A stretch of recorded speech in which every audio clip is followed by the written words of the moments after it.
Leave him alone.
Mr. Perez began his military career in Fort Lewis, Washington in March of 1983. His military job title was Tactical Air Control Party Specialist. What a privilege it has been having Sergeant Perez as our secondary principal for the last several years. Please help me welcome Mr. Perez to the podium.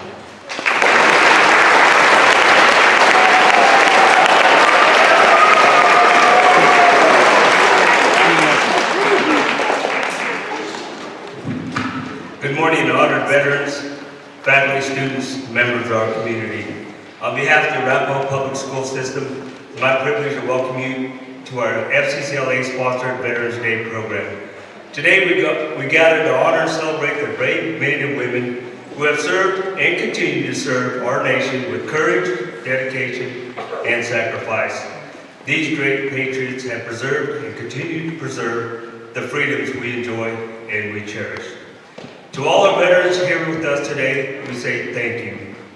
Thank you for your strength, your service, and your example of what it means to put others before yourself. Your service and commitment inspire us all. For this, we are forever grateful. We all serve for different reasons, but during that time, we all changed. We all changed, and our view of what we were there for also changed. As a veteran, I can tell you that service leaves a mark on your heart. We carry with us the pride of what we stood for, duty, honor, and country. But we also carry the memories of those who we served alongside.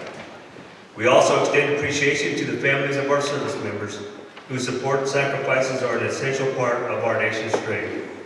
As we begin this program, may we take a moment to remember the true meaning of this day and to reaffirm the appreciation for those who have given so much in the defense of our country.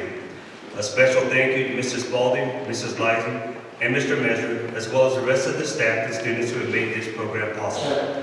Thank you for joining us as we honor our veterans and celebrate their enduring legacy of service. And always remember, Rangers lead the way.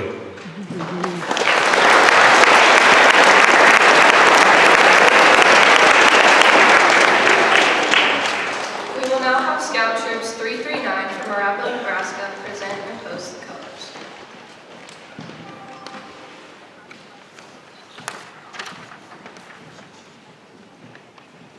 Will the audience please stand as you are able for the presentation of the colors?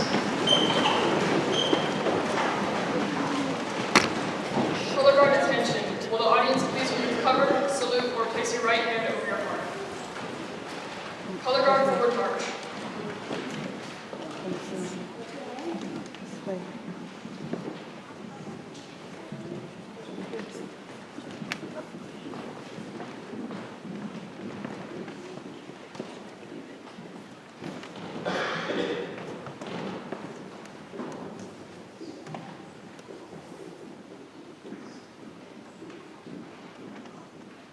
Color guard halt. Color guard prepare to post the colors. Color guard post the colors.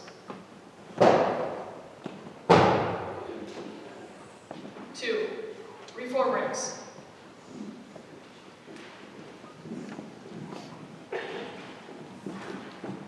Color guard forward march.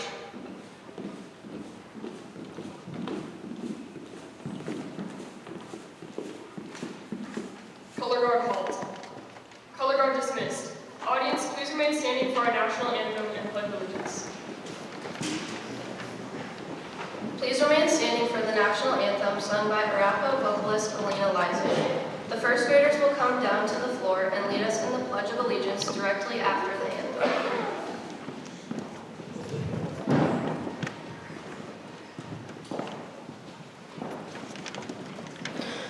Oh, say, can you see by the dawn's early light what so proudly we hailed at the twilight's last gleaming, whose broad stripes and bright stars through the perilous fight o'er the ramparts we watched were so gallantly streaming, and the rocket's red glare, the bells bursting in air, gave proof through the night that a flag was still there.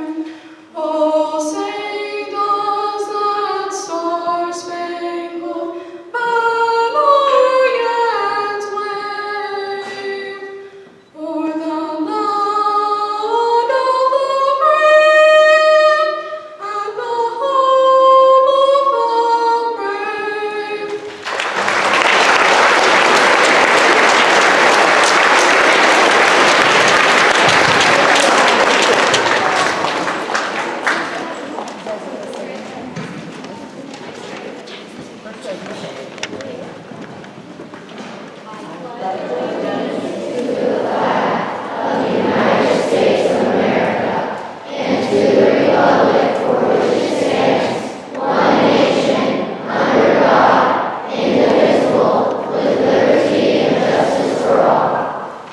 You may now be seated.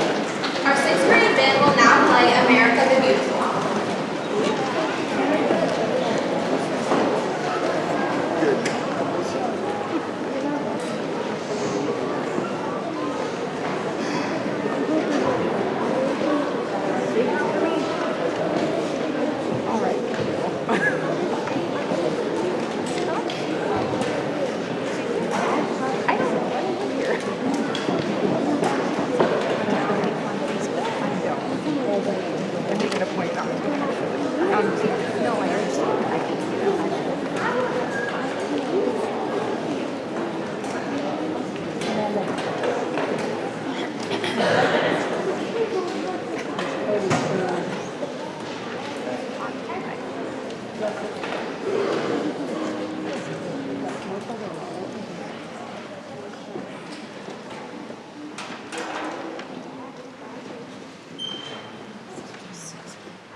Country leadership team, and we are honored to be presenting this poem to honor all of our veterans here today.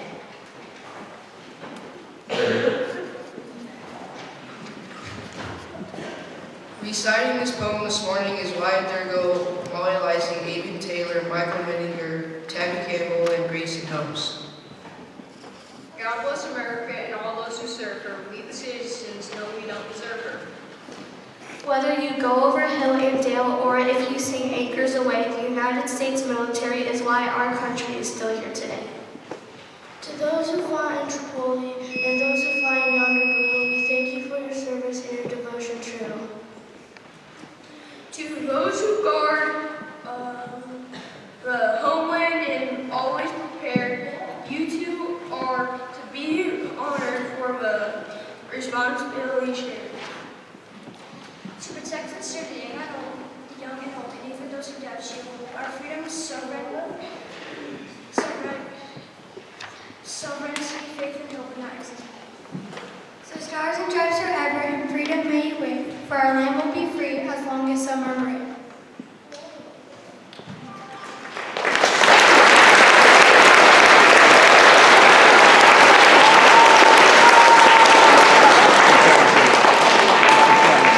On a special tribute, the Arapahoe High School Band will now play Salute to America's Finest. While the band is playing, Arapahoe's 2nd, 3rd, and 4th graders will pass out thank yous to our area veterans. SUCLA members, please come forward to assist students. Now direct your attention to the front of the gym as SUCLA members hold up our Bridge of Service flags. When your flag is held, please stand if able to be recognized.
graduated in 1999 and enlisted in the Army during his senior year. He was first stationed in Fort Stewart in Georgia and then deployed to Bosnia in 2000 for a 6-month peacekeeping mission. He was then deployed to Kuwait in 2002. While in Kuwait, he re-enlisted for another 4 years of service in the Army. From there, he went to Iraq for Operation Iraqi Freedom. Kent returned home in 2003 and was restationed in Fort Carson, Colorado. He then went back to Iraq for another 6 months. He was honorably discharged in 2005. Kent currently lives in Edison, where he is raising his family. His daughters go to school here in Arapahoe, and Kent continues to serve our community by safely busing many of our Arapahoe students. If you have rode on a bus that Kent has driven, please stand and show your appreciation for your favorite bus driver.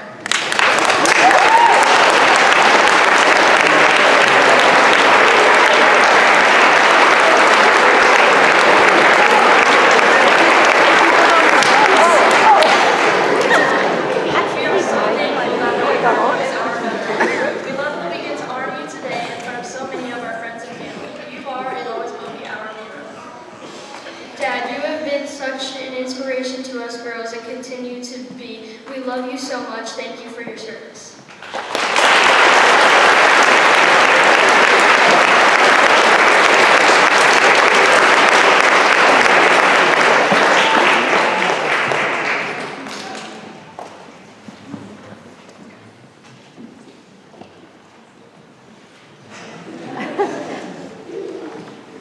I remember.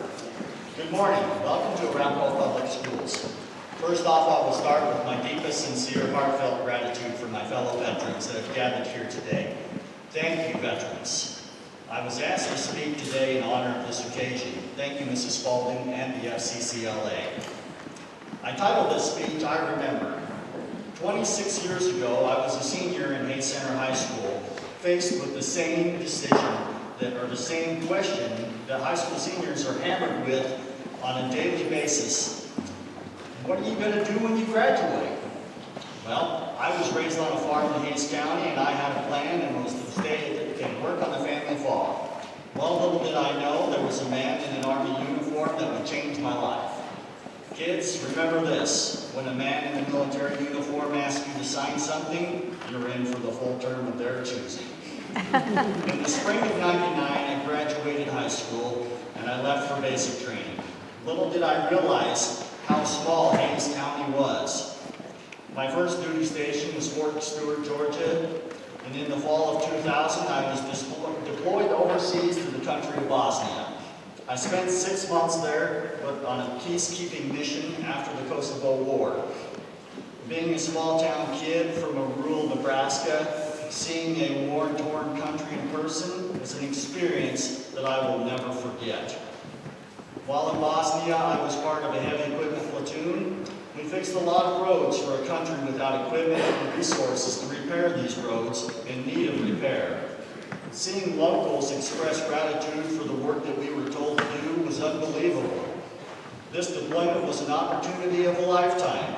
And being able to see another country overseas was not something I had ever planned on doing in my life.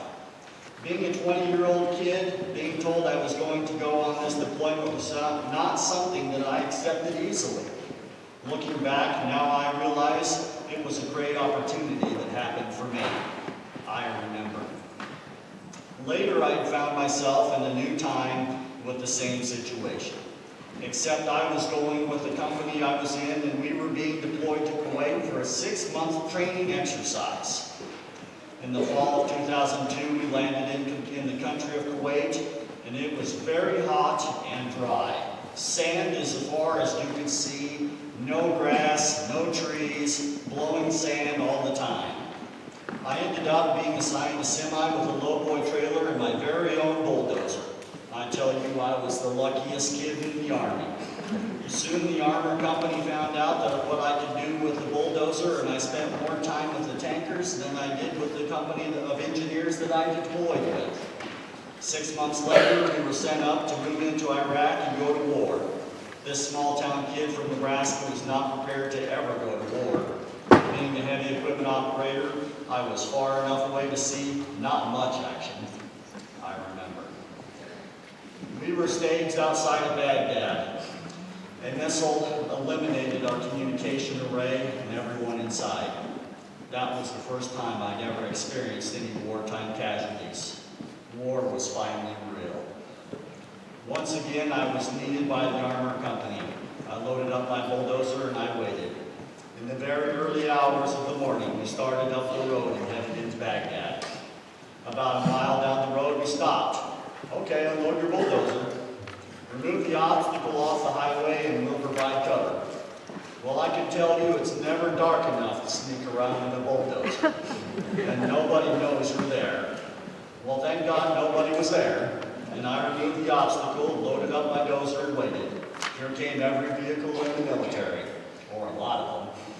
Earlier in my deployment while in Kuwait, my service time was ending, so I re-enlisted for 4 more years of service in the Army. I finally found that my place where I finally belonged was in the Army. The Army was my home. Well, the U.S. military freed Iraq, and 7 months later, after we moved in Iraq, we finally got to return home. Well, my re-enlistment moved me to Fort Carson, Colorado. I arrived in Fort Carson and find out that my new unit was already deployed to Iraq. So I repacked my bags and I headed back to Iraq for another 6 months. Well, in that time frame of leaving the country and returning into Iraq, things in Iraq had deteriorated for the worst. I remember. One day I was on guard duty, and the screaming whistle of an incoming artillery shell will shake you to your core. 7 rounds landed in our camp that day. My company commander was the last one to leave his housing unit during the attack that day. 1 artillery shell detonated in the housing unit next to his, sending shrapnel into his unit and taking his life. I remember. Captain Palawada died on the 2nd of January, 2004. This day is marked in history with many other days that veterans didn't make it home, either due to being a casualty of war. They also don't get to celebrate this very honor of Veterans Day. Veterans Day was originally known as Armistice Day. It is a federal holiday in the United States observed annually on this day, the 11th of November. Major hostilities of World War I ended on the 11th hour of the 11th day of the 11th month in the year of 1918. This was to be a celebration, end of all wars. World War I raged on for 3 years before America joined that war. And this is not a bragging point, and it's nothing to be disgusted about either. This war was one very gruesome war. And to think of the idea to celebrate the end of a war with a Memorial Day such as this monumental day in history, the United States suffered 320,000 casualties in World War I alone. The year we remember. The year of 1865 was the end of the Civil War here in America, and this was the last war fought on United States soil. The separation of 2 sides almost ended the greatest country in the world. It may be hard to consider this great nation of America to be the greatest. There have been 260 armed conflicts around the world since World War I. The military's first draft system was created in 1863 to allow President Lincoln to increase the numbers of the Union Army. Many times in history, the draft system was called upon to increase military numbers for military conflict. These Americans were called by their country to serve. There was a risk of jail time if you failed to answer this call. Other people answered the needs of their country by their own personal volunteering.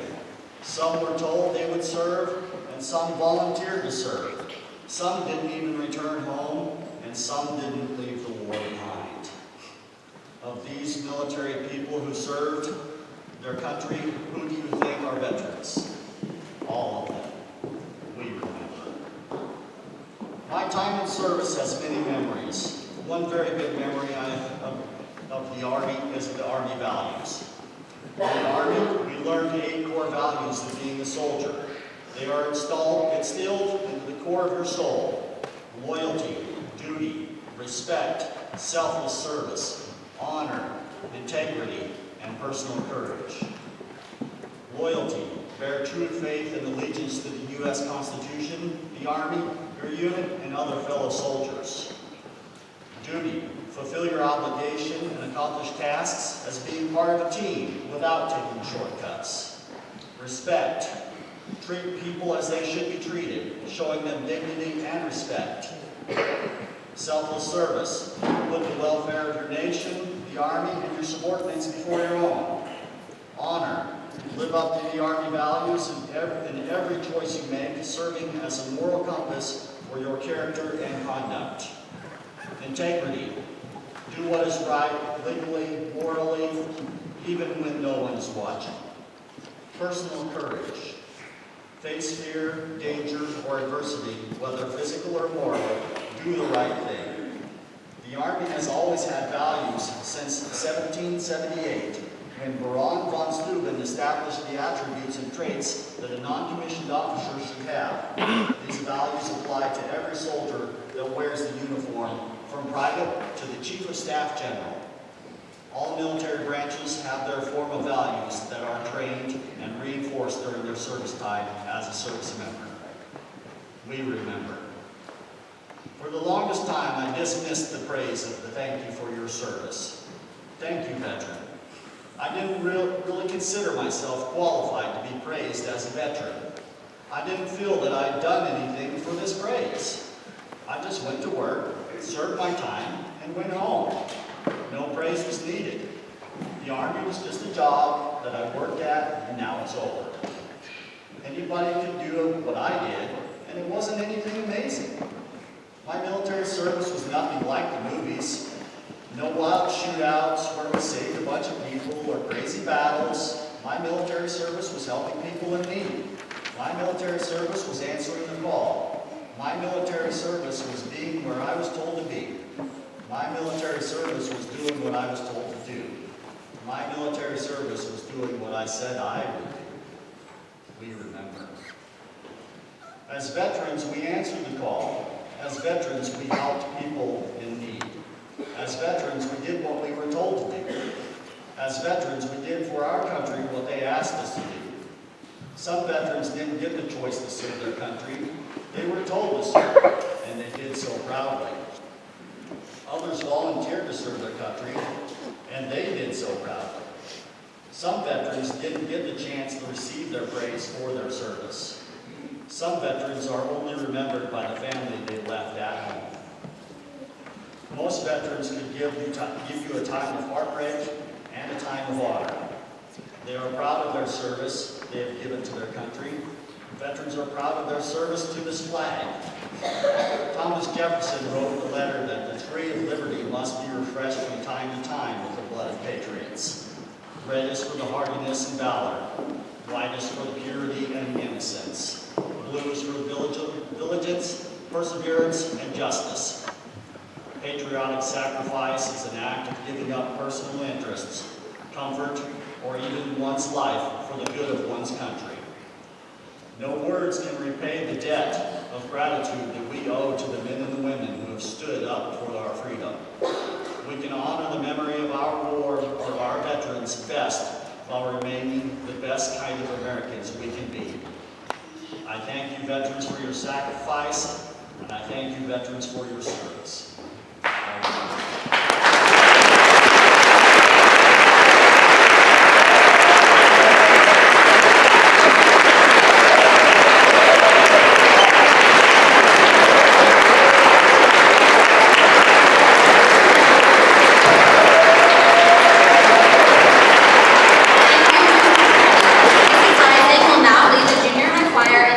This is America.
direct your attention to the screen towards the front of the gym as we view a tribute video to this area service members created by Mr. Stagemeyer's media class.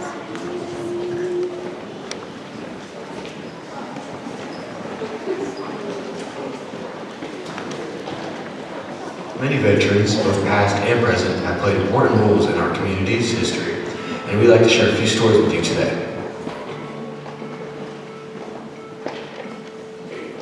The founder of Arapahoe, E.B. Murphy, was an ex-Army officer in the Civil War and led the Arapahoe Town Company that departed from Plattsmouth in May of 1871 to establish a town in the Republican River Valley.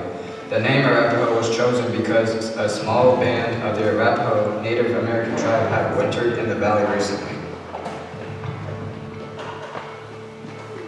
This B-17 bomber had to make an emergency landing in a wheat field west of Arapahoe in the early 1940s during World War II. The field was across the highway from the Clyde Larson farm. This picture was donated to Furnace Scottsburg County Museum by Norman Hockenheimer in 2007. During World War II, Nebraska had 23 total prisoner of war camps throughout the state that housed around 12,000 German and Italian prisoners. There were 3 main base camps, the rest being smaller satellite camps. 3 main base camps were located at Scottsbluff, Fort Robinson, and Atlanta, Nebraska. Both the Old City Building by the Fire Hall and the Isaac Walton Building south of town are buildings from the Atlanta POW camp which housed around 3,000 prisoners. The Old City Building housed the city offices, the library, and even roller skating over the years. The present-day Isaac Walton Building served as the camp's chapel from 1943 to 1947, before being purchased by the Arapahoe Gun Club in 1947 and moved to its current location. The old chapel still contained murals painted by German POW Hans Kohliker until the building was renovated in 2003. They were removed for preservation during the remodel and are now in the Nebraska Prairie Museum in Holdridge in the Atlanta POW camp exhibit.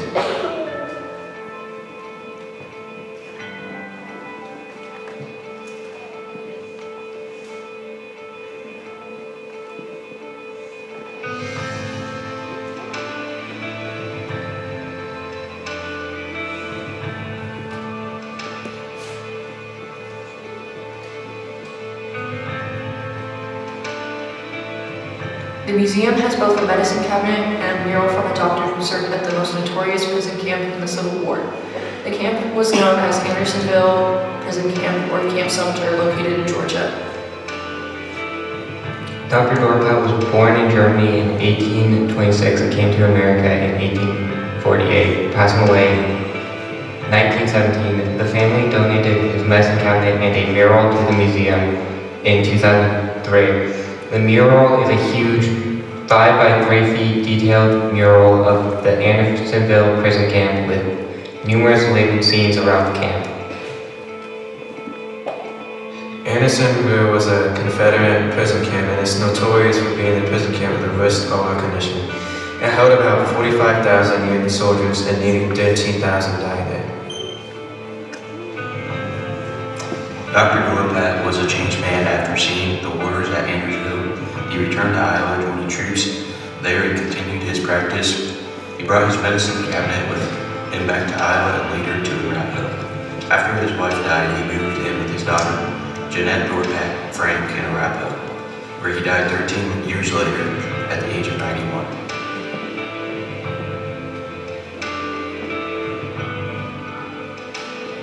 The oldest flag at the museum is from 1858 with only 32 stars on it.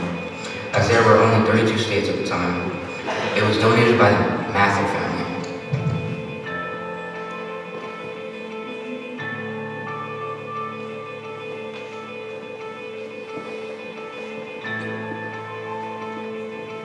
During World War II, there was an observation building on top of the current American Legion building downtown. Across from the museum, it was used as an early type of radar, as many people would take turns watching the skies of enemy aircraft. Inside the building, there were pamphlets describing various enemy plans and showing silhouettes of what they looked like.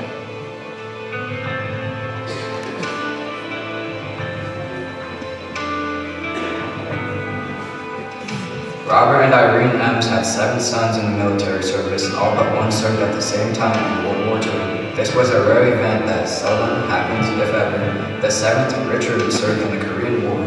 The names of the 7 M's brothers were in the picture from left to right. Kenneth, Robert, Harold, Horace, Morris, Victor, and Richard M's. We would like to thank all veterans, past and present, for their sacrifice to keep our country safe. We honor you today, but we are thankful every day for your service to our community and our country.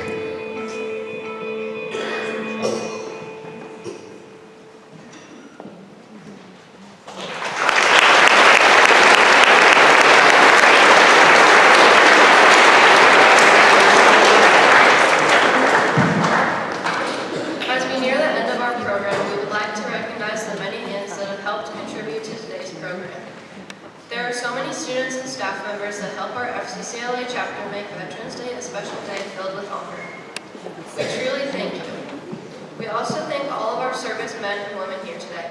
We will now honor the many men and women who sacrificed so very much for each of us. Senior Emma Strand will now recite the Missing Man Table Ceremony.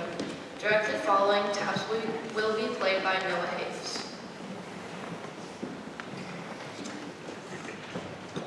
As you entered the gym today, you might have noticed a small table in a place of honor. It is set for one. This table is our way of symbolizing the fact that members of our profession of arms are missing from our midst. They are commonly called prisoners of war or missing in action. We call them brothers and sisters. They are unable to be here with us this morning, and so we remember them. This table, set for one, is small, symbolizing the frailty of one prisoner alone against his oppressors. Remember. The tablecloth is white, symbolizing the purity of their intentions to respond to their country's call to arms. Remember.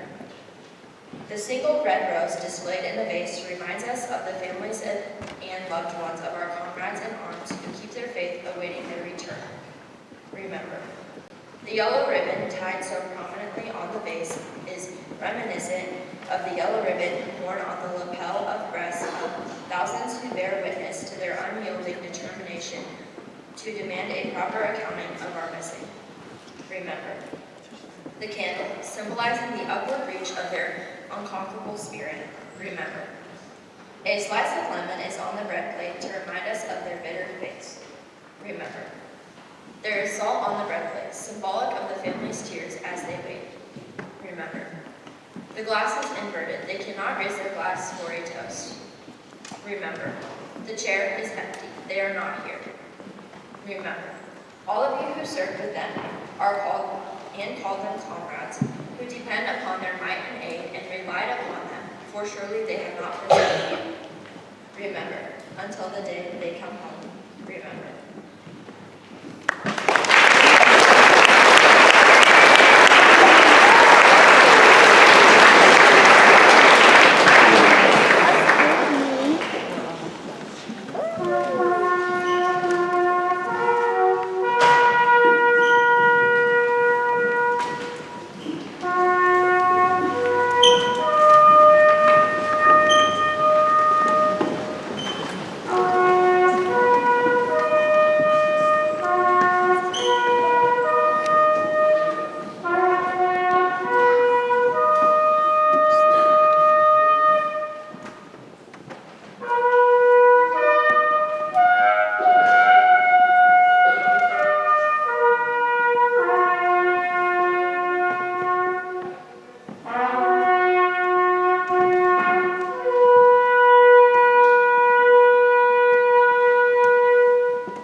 guard halt.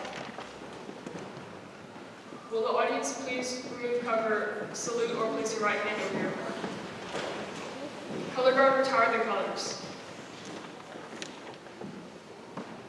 Color guard reform ranks.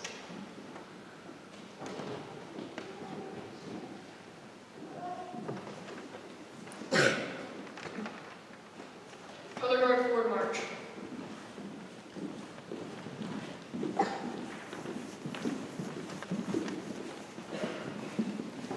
Color guard halt. Color guard dismissed. Audience may be seated.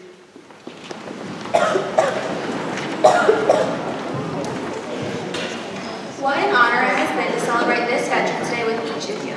We have now reached the conclusion of our Veterans Day program.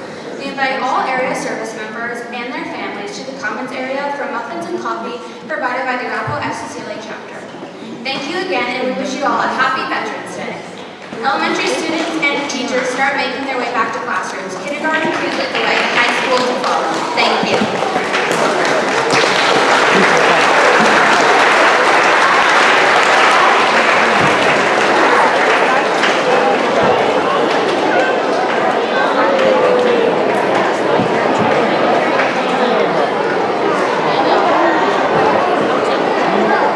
Shut up.